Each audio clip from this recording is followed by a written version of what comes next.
let us go to Sweden, and that's it.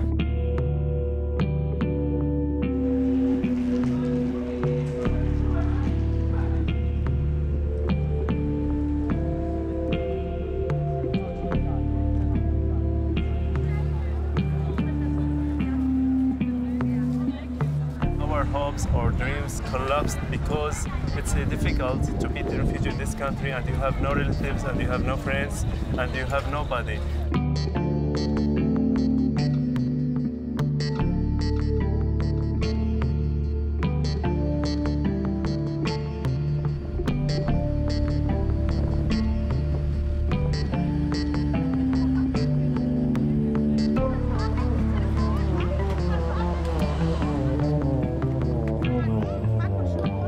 We are thankful for them and all the Swedish people, the Swedish government, because they let us get to their lands.